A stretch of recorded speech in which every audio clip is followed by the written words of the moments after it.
नमस्कार विद्यार्थी मित्रांनो. फर्स्ट इयर पॉलिटेक्निकला ऍडमिशन घेत असलेल्या महाराष्ट्रातील सर्व विद्यार्थ्यांचं मनपूर्वक स्वागत करतो. तुम्हाला आता कॅप राऊंड 4 भरायचा आहे. काही विद्यार्थ्यांना आणि पालकांच्या मनामध्ये त्यांच्या मनासारखं कॉलेज भेटलेलं नाही. तर आता तुम्हाला कॅप राऊंड 4 साठी ट्राय करायचं आहे. ते कधीपासून स्टार्ट करायचं आहे? तर तुम्हाला आज म्हणजेच दिनांक 1 ऑगस्ट 2025 रोजी साइटवरती तुम्हाला महाराष्ट्रामध्ये कोणकोणत्या पॉलिटेक्निकला किंवा कोणकोणत्या ब्रँचला किती जागा शिल्लक राहिलेल्या आहेत हे साइट वरती आलेलं आहे. तुम्ही सीट मॅट्रिक्स सुद्धा चेक करू शकता आणि कॅप राऊंड थर्डचा कट ऑफ सुद्धा तुम्ही चेक करू शकता, जेणेकरून तुम्हाला आता ऑप्शन फॉर्म 4 भरण्यासाठी त्याची हेल्प होणार आहे. कारण की तुम्हाला जे पर्सेंटेज आहेत मग त्या पर्सेंटेजला जे काही विद्यार्थी एखाद्या ब्रँचला लागलेला आहे त्याच्यावरनं तुम्हाला समजणार आहे की तुम्हाला कोणकोणते ऑप्शन्स टाकायचे आहेत. मग तुमचा प्रश्न असतो, सर ऑप्शन फॉर्म कधी भरायचा? तर ऑप्शन फॉर्म तुम्हाला 2/8/2025 ते 3/8/2025 या 2 दिवसामध्ये कॅप राऊंड 4 चा ऑप्शन फॉर्म तुम्हाला भरून घ्यायचा आहे.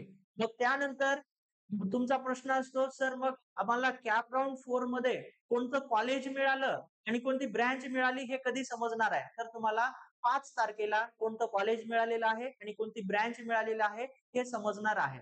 त्यानंतर तुम्हाला मग तुम्हाला कॉलेज कोणतं मिळालं, ब्रँच कोणती मिळाली हे समजल्यानंतर कॉलेजमध्ये ओरिजिनल डॉक्युमेंट घेऊन तुम्हाला ऍडमिशन करून घ्यायचं आहे. आणि दुसरा एक प्रश्न असतो तुमचा, सर जसं कॅप राऊंड 1 ला म्हणजे ऑप्शन फर्स्ट ला ऑटो फ्रीज होत होतं, कॅप राऊंड 2 ला पहिले 3 ऑप्शन जर टाकला तर फ्रीज होत होतं आणि कॅप राऊंड 3 ला पहिले 6 ऑप्शन मध्ये ऑटो फ्रीज होतं. तर कॅप राऊंड 4 साठी तुम्हाला जे कॉलेज मिळालेले आहे त्या कॉलेजला तुम्हाला ऍडमिशन घ्यावं लागेल. म्हणजे कॅप राऊंड 4 हा लास्ट राऊंड आहे.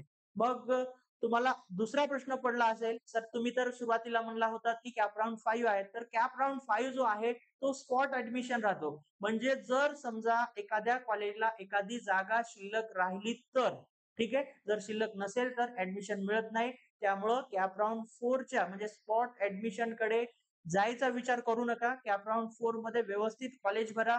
तुम्ही सगळे कॅप राऊंड ट्राय केलेला आहे आणि तुम्हाला तुम्हाला सुद्धा समजलेलं आहे तुम्हाला जे पाहिजे ते कॉलेज आणि जी पाहिजे ती ब्रँच मिळते का नाही.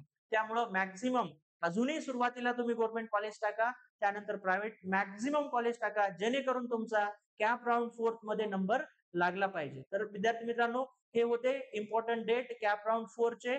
तर कॅप स्पॉट राऊंडचे जे काही डेट्स आहेत मी तुम्हाला पुढच्या व्हिडिओमध्ये किंवा आपल्या युट्यूब चॅनलवर अपडेट करेलच. तर या व्हिडिओमध्ये इथंच थांबूया, पुन्हा भेटूया नेक्स्ट व्हिडिओमध्ये. तोपर्यंत जय हिंद, जय महाराष्ट्र.